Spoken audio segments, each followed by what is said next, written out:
अस्सलाम वालेकुम बच्चों, आज हमारा मौजू है इस्माए जमा, जो आपके कवायद व इंशा के सफ़ा नंबर 34 पर मौजूद है। यहाँ पे देखें, जमा से आपको ख़ुद ही अंदाज़ा हो गया होगा कि जमा हम वाहिद जमा करते हैं कि किसी भी एक चीज़ को हम वाहिद कहते हैं और दो या दो से ज़्यादा चीज़ों को जमा के ज़मरे में लाया जाता है। तो वाहिद जमा हम पीछे नरबान की किताब में कर चुके हैं, लेकिन आज हमारे पास मौजू है इस्माए जमा।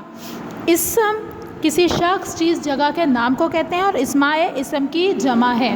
इस्माए जमा कि जहाँ बहुत सी चीज़ों के नाम एक साथ आ जाते हैं तो हम उनको किस तरह जमा में लेकर आते हैं। ये आपका आज का जो टॉपिक है वो एक्टिविटी बेस पर है।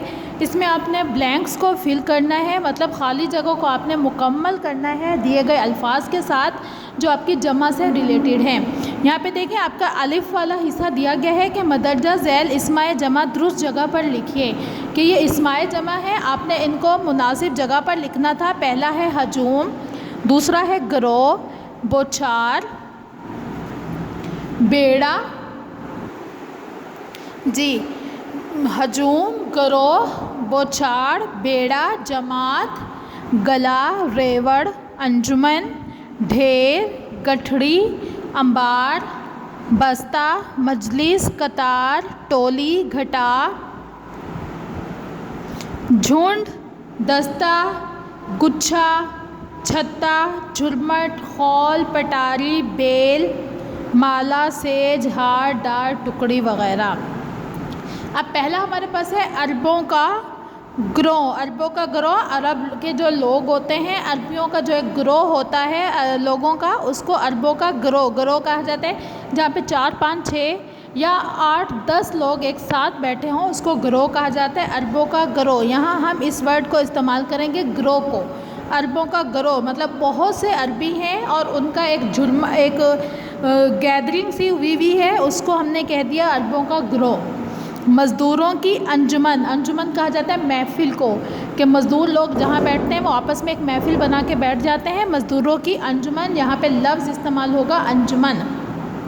सिपाहियों और कागज़ों का दस्ता, जिस तरह कागज़ों का लूज़ पेपर का आप दस्ता लेते हैं ना, तो सिपाही भी एक दस्ते की शक्ल में एक सीधी फॉर्म में काम अपने परेड कर रहे होते हैं या एक्सरसाइज या अपना कोई काम कर रहे होते हैं। तो सिपाहियों और कागज़ों का दस्ता, लकड़ियों का ढेर, अमीरों और उल्मा की मजलिस, के अमीरों और उल्मा, अमीर लोगों से ये मुराद नहीं है कि पैसे वाले लोग, अमीर और उल्मा की मजलिस के जो पढ़े लिखे आलिम हैं उनकी मजलिस, उनकी महफ़िल, अखबार का ढेर, कपड़ों की गठरी, भेड़ बकरियों का गला। गला का पता है ना, जो भेड़ बकरियों को चराने वाले लेकर घूम रहे होते हैं उनको भेड़ बकरियों का गला कहा जाता है।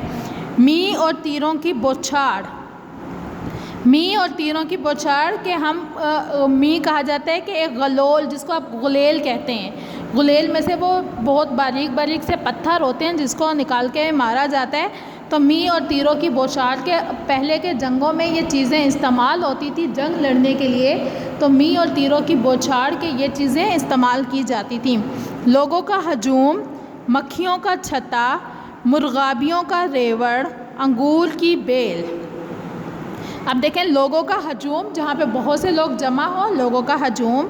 मक्खियों का छत्ता, मक्खियाँ, शहद की मक्खियों का छत्ता होता है, हम उसको छत्ता कहा जाता है, मक्खियों का छत्ता। मुर्गाबियों का रेवड़, रेवड़ कहा जाता है कि एक साथ मुर्गाबियों का, बहुत सारी चीज़ों का एक साथ चलना, मुर्गाबियों का रेवड़। अंगूर की बेल, कांटों की सेज, हिरनों की डार। हिरनों की डार, हिरनों की डार का मतलब है कि हिरन जहाँ पर रहते हैं उनका जो घोंसला, उनका जो घर टाइप का समझ लेते हैं, उसको हिरनों की डार कहा जाता है। मट्टी और घी का अंबार, मट्टी और घी कहा जाता है गंदम को, मट्टी और घी का अंबार। अंगूरों चाबियों का गुच्छा, दरख्तों का झुंड, ऊँटों और चूंटियों की कितार। दरख्तों का झुंड कि बहुत से दरख्त एक सीधी लाइन में हों तो उन्होंने आपस में एक झुंड की शक्ल बनाई हुई होती है।